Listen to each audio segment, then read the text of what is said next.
বাংলাদেশ সেনাবাহিনীর একজন গর্বিত সেনাকর্তা তিনি যখন তার বুট আর স্যুট পরে নামাজ পড়ছিলেন ডিউটিরত অবস্থায়, সারা বাংলাদেশে নয় সারা পৃথিবীতে এটা প্রশংসিত হয়েছে যে এটাই হলো মুসলিম সোলজারদের প্রকৃত আচরণ। আমাদের দেখেছি যে সেনাবাহিনী ভাই উনি তার গায়ে স্যুট কুট ডিউটিরত অবস্থায় নামাজ পড়ছেন এবং সেজদা করার সময় চেয়ারে বসে তিনি সেজদা করছেন। তো অনেকে এখানে প্রশ্ন তুলেছেন যে জুতা পরে নামাজ হবে কিনা বা এভাবে চেয়ারে বসে নামাজ পড়া জায়েজ আছে কিনা। দেখুন, আমাদের দেশে যেহেতু আমরা মুসলিম ফোর্স, আমাদের দেশের আইন করা উচিত যে এমন পোশাক আমরা পরবো না যে পোশাক পরে আমরা রুকু সেজদা করতে কষ্ট। এখন সেই সেনাবাহিনীর সদস্যের কী দোষ যদি এটা সেন্ট্রাল থেকে ইউনিফর্মটা এমনই টাইট ফিটিং হয়? অবশ্যই আমাদের মুসলিম সৈন্যদের কথা চিন্তা করে পোশাকটা এতটাই ঢিলা হতে হবে যাতে সে সেজদা করতে পারে, 1 নাম্বার। 2 নাম্বারে যদি সেজদা করার মতো পরিবেশ না থাকে, আপনার সেখানে ওনার হয়তো জায়নামাজ ছিল না কিংবা নিচের মাটিটা নাপাক ছিল, এই জন্য ইনস্ট্যান্ট চেয়ারে বসে করেছে, এটাও জায়েজ আছে। শুধু জুতা পরে কেন? যদি জুতা পাক থাকে, জুতা পরে তো নামাজ জায়েজ আছে। এবং যুদ্ধের ময়দানে মুসলিম সেনাবাহিনীরা তারা অস্ত্র কাঁধে নিয়েও নামাজ পড়তে পারবে।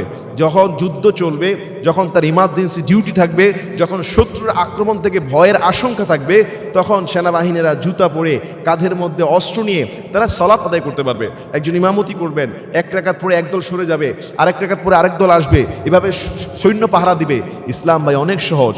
তবে জুতার তলায় যদি নাপাকি থাকে, জুতা যদি নাপাক থাকে তাহলে সেই জুতা পরে নামাজ পড়া জায়েজ নাই। জুতার তলায় যদি নাপাকি থাকে তাহলে জুতা খুলে জুতার উপরে পা রাখা উত্তম, তখন আর জুতা পরে না।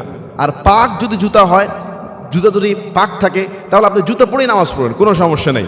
এখন ওই সেনাবাহিনী ভাই আমাদের রাষ্ট্রীয় সরকারের কাছে আমার আবেদন যে বাংলাদেশ সেনাবাহিনী, পুলিশ বাহিনী আর যত র্যাব বাহিনী, যত বাহিনী আছে, প্রত্যেক বাহিনীর ডিউটিরত অবস্থায় সলাৎ পড়ার শিডিউল রাখা, সলাৎ পড়ার টার্ম রাখে। একদল যাবে আরেক দল পাহারা দিবে, একদল সরবে আরেক দল তার গার্ডে থাকবে। এই জন্য তাদেরকে একজন মুসলিম হিসাবে 5 ওয়াক্ত সলাতের সময় প্রত্যেক সৈন্যকে সময় দেওয়া। সেটা যুদ্ধের ময়দানে হলো সলাৎ মাফ নাই, হাদিসের মধ্যে আসছে যুদ্ধের ময়দানে হলো একদল কাতার 1 রাকাত পড়বে, আরেক দল পাহারা দিবে, আবার 1 রাকাত শেষ হওয়ার পরে আরেক দল আসবে, আরেক দল পাহারা দিবে।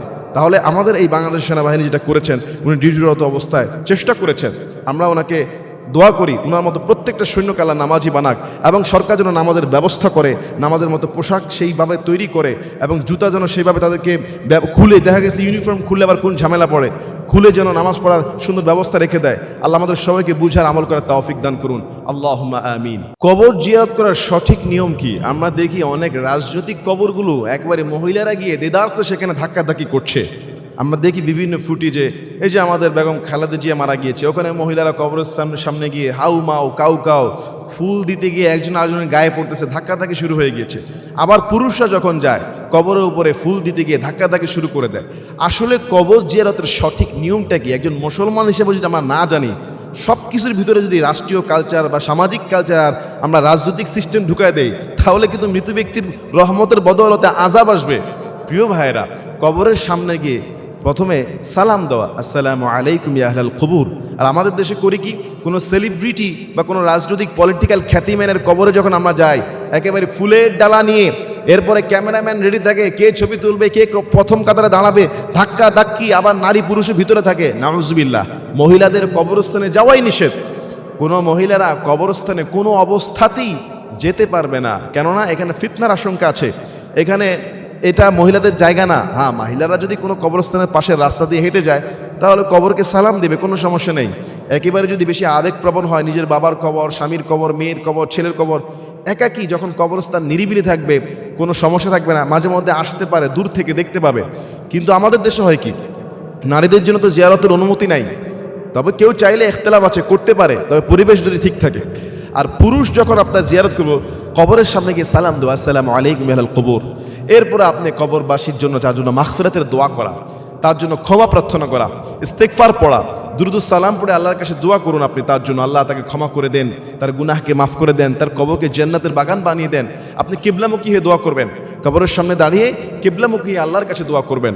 আবার কবরে যিনি মৃত ব্যক্তি, কোনো বুজুর্গের কবর হলে তার কাছে আবার নিচে কিছু চাওয়া যাবে না। আমাদের দেশে সত্যি খুব দুঃখজনক যে আমাদের দেশে হচ্ছেটা কি, মৃত ব্যক্তির স্মরণে আমরা শহীদ মিনারে ফুল দেই। এই মিনারে যদি 1000 কোটি ফুলও দেন, মৃত ব্যক্তির আত্মা কি শান্তি হবে? বরং তার জন্য দোয়া করা, ইস্তেগফার পড়া, তার জন্য ক্ষমা চাওয়া, তার জন্য সদকা করা, তার জন্য ভালো কাজ করা, তার নামে মানুষকে ভালো কিছু খাওয়ানো, তার জন্য আপনি কোরআন তেলাওয়াত করতে পারেন, কত ইবাদত রয়েছে। কিন্তু কবরের সামনে গিয়ে আমরা করি ফুল দেই, ছবি তুলি, নাচানাচি, ধাক্কাধাক্কি, নারী পুরুষ একত্রিত হয়ে, এগুলি ইসলামের আদর্শ কালচার না। আল্লাহ আমাদের সবাইকে সঠিক বুঝ দান করুন। আল্লাহুম্মা আমিন।